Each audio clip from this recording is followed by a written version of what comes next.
Ever wondered how to handle objections in sales effectively? Navigating the sea of objections can be a daunting task, but with a strategic approach, these objections can transform into golden opportunities. Today, we're here to guide you through the maze of the 7 most common objections you'll encounter in sales. Our journey will cover the likes of "your price is too high," "I need to think about it," and "I need to run this by someone else," among others. But before we delve into these, it's crucial we understand the framework to handle each objection.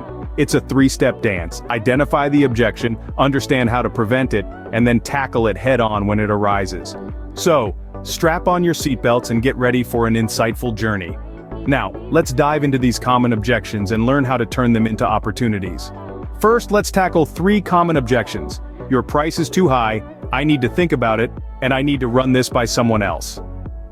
Starting with the "price is too high" objection, it's crucial to remember that this is often rooted in a gap between the perceived value and the actual price. To prevent this, emphasize the real value your product or service offers. If the objection still surfaces, listen carefully and understand their concerns. By doing this, you can effectively address their issues and realign their perception of your product's worth. Next, we have the "I need to think about it" objection. This one can be tricky, but it can be prevented by demonstrating your product's value upfront and understanding the customer's decision-making process. If they express the need to ponder, ask about their considerations. Providing clarity on the next steps can alleviate their uncertainties. Lastly, the "I need to run this by someone else" objection.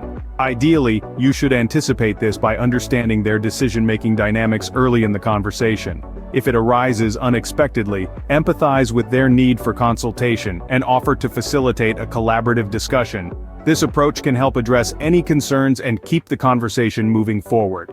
By being proactive and empathetic, you can mitigate these objections and steer the conversation in your favor. Remember, understanding the customer's perspective is key to effectively addressing their objections and ultimately closing the deal. Next, we'll explore objections related to affordability, existing partnerships, budget constraints, and time limitations.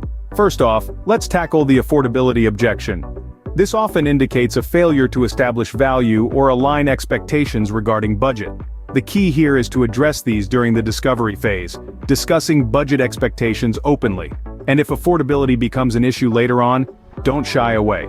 Instead, empathize with their position and seek to understand their specific concerns in order to find a viable solution. Now on to existing partnerships. If a potential client is already working with someone else, it's crucial to detect this early on. Acknowledge their current partnership and inquire about areas that could use improvement. By understanding their perspective, you can position yourself as a valuable alternative, not a threat to their existing relationship. Next up, budget limitations. Like affordability concerns, this should be addressed proactively. Challenge the assertion by probing deeper to uncover underlying priorities. Don't be deterred by a simple "we don't have the budget." Instead, guide the conversation towards a mutually beneficial solution by addressing their concerns directly. Lastly, let's consider the time constraint objection. This usually reflects competing priorities rather than a lack of interest. It's important to acknowledge their busyness and explore the importance of addressing their challenges. How can you help them save time? Demonstrate the value of your solution, and you can reframe their perspective and maintain momentum in the sales process. But wait, you might say, what's the common thread here? Proactive communication, empathy, and value demonstration are key strategies in overcoming these objections. Encourage your team to understand the customer's specific concerns to find viable solutions. Remember, these objections reflect competing priorities rather than a lack of interest. By demonstrating the value of your solution, you can reframe their perspective and maintain momentum in the sales process. In summary, overcoming objections requires empathy, proactive communication, and a focus on value. We've unpacked the 7 most common objections and strategies to navigate them effectively. Remember, addressing these objections head-on builds trust, mitigates concerns, and paves the way for more sales closures. If you found this video helpful, consider joining our free training on data-driven sales strategies. Click the link to register and take your sales performance to the next level. Don't forget to like and subscribe for more valuable content each week.